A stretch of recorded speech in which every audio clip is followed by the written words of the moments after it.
Hi all, Kyber1 here with Pathfinder First Edition Game Mastery Guide. This is going to be a longer review than normal. I'm going to try to cover as much of it as possible. Um, this is my 58th review, and let's get going. Alright, so the themes here are game guidance and inspiration. It reminds me of a plethora of specific game mastery advice, like article style, stuff you'd find in Dungeon or Dragon magazine. But in the advice column. And that's kind of a good thing. It's very different than those at the same time, though, because it is specific.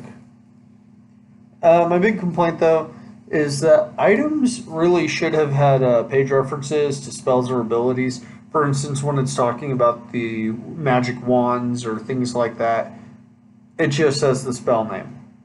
Like, where is that? There's so many things.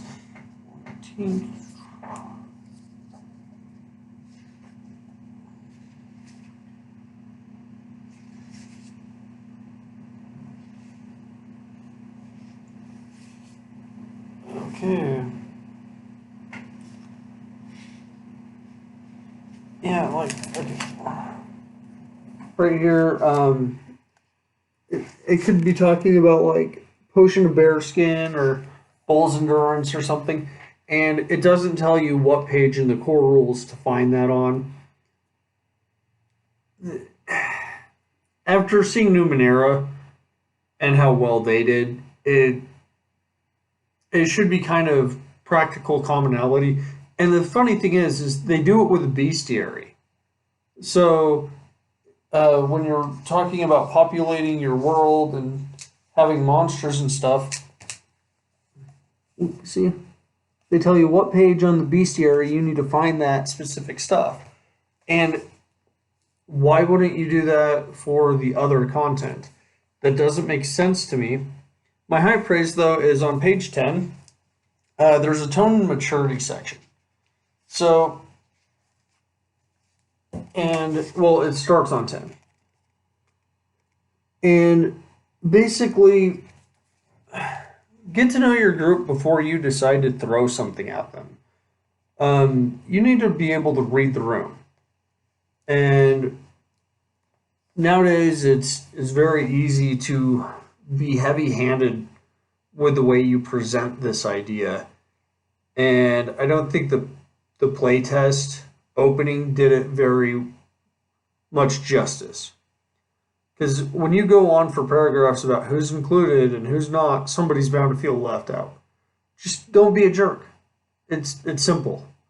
Like, be there for your players. If you're game mastering, you're supposed to be hosting an experience that everybody wants to take part of. Feel the room, read the room. It's simple. Don't force a political ideology, regardless of who agrees with you.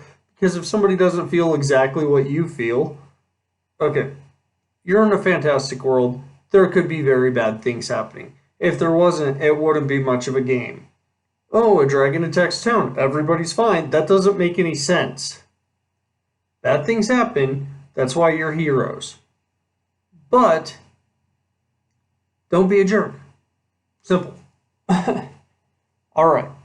So my high praise is that because it just goes over things like that. And it makes a lot of sense to me. So wow. There's a lot to go over still. Okay. I'm actually going to open the book and show you guys some stuff. The key points, tone and maturity, 10 to 11. GM hosting, 12 to 13. Rules of the house and house rules. So basically, if people are over at your place, hey, keep the food on the table. Just things you should establish before play. Game prep, 16 to 19. Creating a campaign guide. And this is cool, on 20 to 21. So let me show you that. Using my superpowers. Okay, so it tells you how about how to go about creating a campaign guide. Because what happens if you want to officially publish? Yeah, I mean that's awesome. They point you in a direction. And so few companies do that nowadays. They put stuff up on websites but this really connects in a way that is, I would say it's far more transparent because they tell you the website to go to, they give you community guidelines, things like that. And that is great. Running a game on 24 to 26. Once again, I think most of this content is for newer GMs, but there's kind of a refresher course feel. Um, so if you don't use like water rules very often and you run across that, or you don't use the planar rules and you run across that, if it's something you enjoy, just read up on it a little bit and then figure out how you want to implement those sort of rules. Um, the art of GMing, 28 to 33. It literally took me 3 hours to put my thing together because I had to read over a lot of the content first. I like to refresh myself before I go into these reviews because you don't want somebody to just sit there for 45 minutes staring at the pages. 3 hours. Sorry, I'm having issues. 3 hours. Okay. Art of GMing. Okay. And, it tells you how to, like, present things and handouts and props, music, lighting, spoilers. So, it really goes into setting a tone in your physical environment for things that would evoke the imagination of your players. Blah blah blah blah blah. Evocation. So, and then there's the science of GMing on 34 to 45. And they go over dice mechanics and things like that. Also, adventure structure. And they present 3 of them. And this is pretty cool because it just goes over different ways to like look at how you're building an adventure. What do you want out of your adventure? How do you want it structured? Um, it's just really cool. GM considerations on 46 to 51.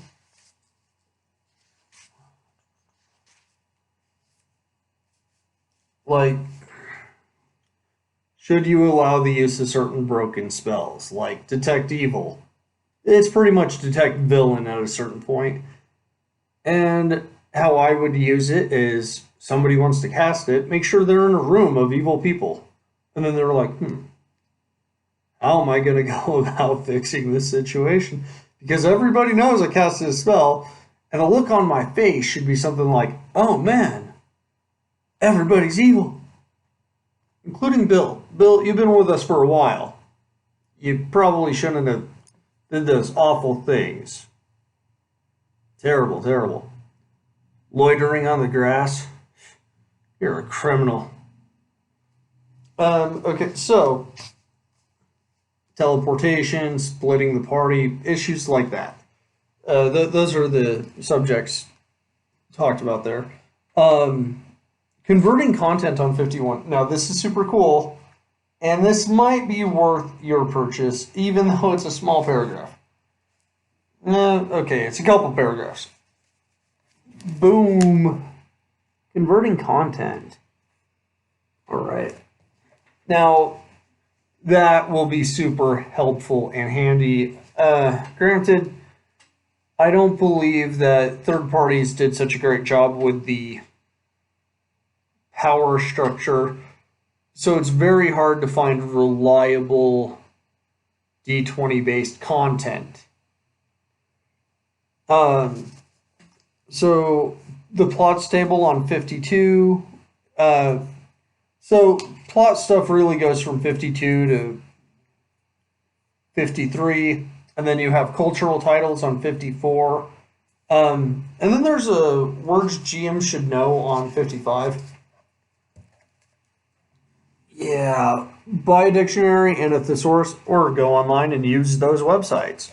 However, I do recommend getting older dictionaries and thesauruses because if you look at them, words change their meaning over time, and an archaic meaning still has value. I used to have 7 dictionaries, all from different decades, and I moved, and some of them got destroyed. I was a bit upset because I like those things. Um, Also, dictionary.com and thesaurus.com do not have all the versions of what a word could mean or should mean in instances. Okay. Um,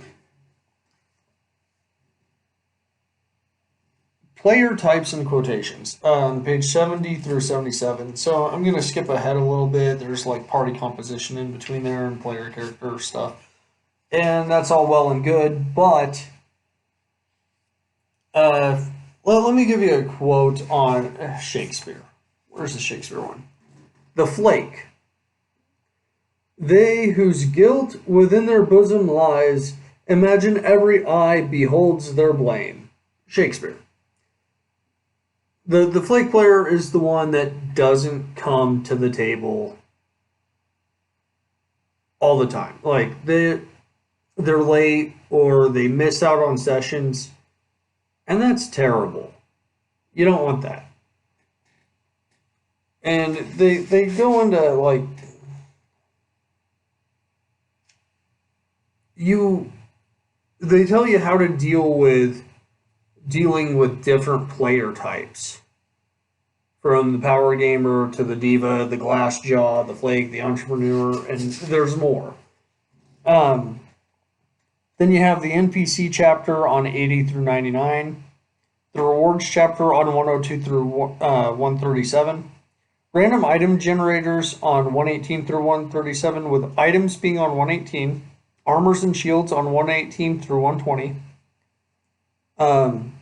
weapons on 121 through 123, potions and oils on 124 and 125, scrolls on 125 through 134, wands on 134 to 137.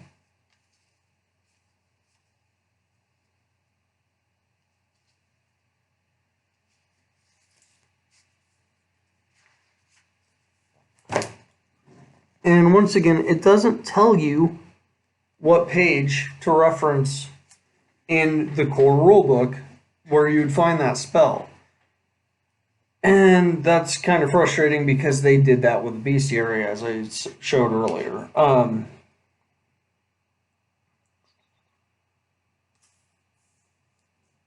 The world building chapter is on 140 through 169. Adventure design is on 172 through 227. Map symbols are on 175. Dungeon toolbox tables on 178 through 183. The planner section, like the planes and cosmology, is on 184 through 197. Wild magic effects is on 189. The planner toolbox tables are on 194 through 197. The taverns and is on 198 through 199, and the toolbox for that section is on 200 through 201. Settlement and population ranges on 203. Settlement statistics on 205. The available items for magic item availability based on settlement size is on 207. And then you have different little aspects that you can assign through the settlements, and those are pretty cool. Then you have sample settlements on 208 and 209. The urban toolbox, so settlement design generator, on 210 through 213. The water and ship info is on 214 through 219. Wilderness is on 220 through 227. The Wilderness Toolbox is on 224 through 227. And there's a toolbox for the ships too and water stuff, but I don't really use a whole lot of water-based stuff in my game. Chases is on 232 through 233. That's a really cool section. Disasters on 234 to 235. Addiction is on 236 to 237. Gambling and Games of Chance on 240 and 241. And then there's a fortune telling section right after that. And then there's Haunts on 242 through 243. Hazards on 244 through 245. Mysteries on 246 through 247.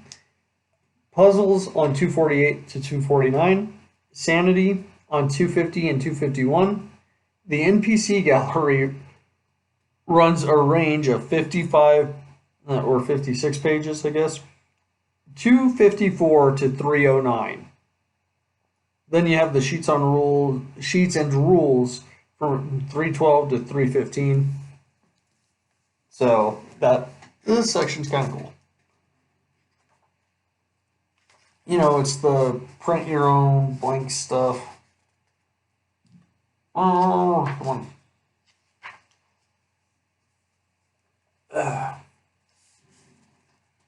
The basic rules cheat sheet. Super handy.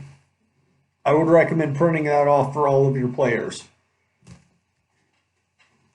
So the pros here is inspirational content for plenty of adventure, and you have tavern design, you have town design, you have world building, you have a ton of magic items, tons of monsters auto-categorized by their area, and with enough time, you can randomize just about anything and then go through after you randomize and see if it fits, see if it actually works for what you're trying to do. It's a guide, it's not a rule book. It's instructions on how you can really make the most out of your gaming session. Sorry, had to turn on the power. So, the con though is it might be a bit difficult to justify the purchase. However, it was $40 at launch. If you have a lot of older materials like I do, like I have Cityscape, Frostburn, a lot of that stuff from 3rd edition and the Catacomb Guide from 2nd edition, it's still useful because it has charts that I don't normally have access to in the other ones. But at the same time, only a few sections really pop off as extremely useful to me. And the converting content section is actually pretty useful, but once again, if you're drawing from third-party sources, and if you've seen some of my reviews, they are from third-party sources, I don't feel that transitions very well. And yeah, just Pathfinder is its own beast, and match the mechanics with your narrative. Do the players need to feel this powerful or this weak? And when it comes to certain aspects, you need to gut check how your party's doing rather than just relying on a guide. I recommend this for newer game masters. And if it goes on sale for about half off of what it originally cost, it might be worth a pickup. I don't really have any big complaints about it.